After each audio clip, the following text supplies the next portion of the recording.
Vijayawada SIT కార్యాలయానికి 11 కోట్ల రూపాయల నగదును తీసుకొచ్చారు అధికారులు. ఉదయం హైదరాబాద్ ఫామ్ హౌస్ లో 11 కోట్ల నగదును సీజ్ చేశారు. ఈ క్రమంలో ఏపీ లిక్కర్ స్కామ్ కేసులో A40గా ఉన్నటువంటి వరుణ్ ను సిట్ అధికారులు ప్రశ్నిస్తున్నారు.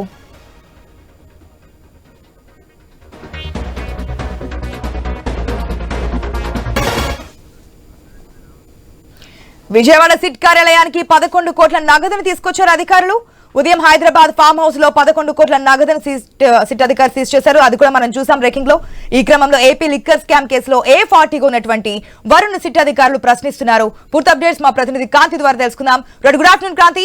మనం చూస్తున్నాం ఏపీ లిక్కర్ కేసు సంబంధించి సిట్ అయితే దూకుడుగా ముందుకెళ్తుంది. ఉదయం ఫామ్ హౌస్ లో హైదరాబాద్ సంబంధించి ఫామ్ హౌస్ లో 11 కోట్ల నగదును సీజ్ చేశారు.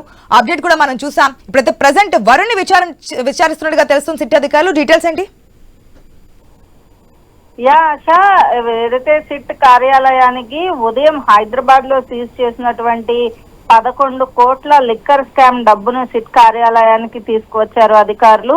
సిట్ కార్యాలయంలో పరిశీలించిన అనంతరం కోర్టుకి సిట్ అధికారులు ఈ అమౌంట్ ని సమర్పిస్తారు. అయితే దీనికి సంబంధించినటువంటి పరిశీలన అయితే ప్రస్తుతం సిట్ కార్యాలయంలో జరుగుతా ఉంది. అయితే సిట్ కార్యాలయానికి వరుణ్ పురుషోత్తం ని కూడా సిట్ అధికారులు తీసుకొచ్చారు. సిట్ కార్యాలయంలో దాదాపుగా ఈ కేసుకి సంబంధించి ఇప్పటికే అనేక మందిని విచారించినటువంటి పోలీసులు కీలకంగా ఉన్నటువంటి వరుణ్ కోసం అయితే ఇప్పటి వరకు ఏదైతే ముమ్మరంగా గాలింపు చర్యలు చేపట్టినప్పటికీ కూడా వరుణ్ అయితే పట్టుకోలేకపోయారు. ఈ రోజు ఏదైతే శంషాబాద్ విమానాశ్రయంలో ఏదైతే పోలీసులకి సంబంధించి ఉన్న ఇన్ఫర్మేషన్ తోటి హైదరాబాద్ లో సిట్ అధికారులు దాడులు చేశారు.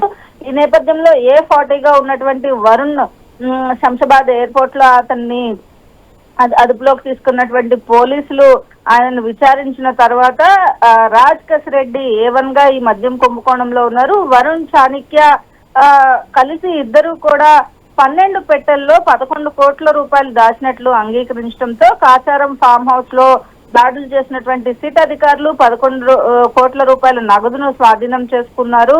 2024 జూన్ లో ఇక్కడ ఆ అమౌంట్ ని దాచినట్లుగా కూడా వరుణ్ అధికారులకు చెప్పినట్లుగా తెలుస్తా ఉంది. అయితే మద్యం కేసులో కీలక నిందితుడిగా ఉన్నటువంటి వరుణ్ ని ప్రస్తుతం అదుపులోకి తీసుకుని విజయవాడకి తీసుకొచ్చినటువంటి సిట్ అధికారులు మరి కాసేపట్లో అతన్ని కూడా విచారణ అనేది చేపడతారు. విచారణ చేసిన తర్వాత కోర్టులో వరుణ్ ని ప్రొడ్యూస్ చేయడం జరుగుతుంది. అయితే నిన్న దుబాయ్ నుంచి వచ్చినటువంటి వరుణ్ ని అదుపులోకి తీసుకున్నటువంటి పోలీసులు మద్యం కుంభకోణం కేసులో కసిరెడ్డి రాజశేఖర్ రెడ్డికి సంబంధించి కలెక్షన్ అంతా కూడా వరుణ్ చేసినట్లుగా కీలకమైనటువంటి వ్యక్తిగా కూడా చెప్తూ ఉన్నారు. అయితే ఫామ్ హౌస్ లో సోదాల తర్వాత డబ్బునంతా కూడా సిట్ కార్యాలయానికి అయితే ప్రస్తుతం తరలించారు. సిట్ కార్యాలయంలో డబ్బుకి సంబంధించినటువంటి పరిశీలన జరిగిన తర్వాత ఆ అమౌంట్ అంతా కూడా కోర్టులో సిట్ అధికారులు సమర్పిస్తారు. ఈ లోపు వరుణ్ కి సంబంధించినటువంటి విచారణ కూడా ప్రారంభం అవుతుంది. ఆ తర్వాత అతన్ని కూడా అరెస్ట్ చూపించి కోర్టులో ప్రొడ్యూస్ చేస్తారు. ఆశ. Right Kanthi, thanks for the update.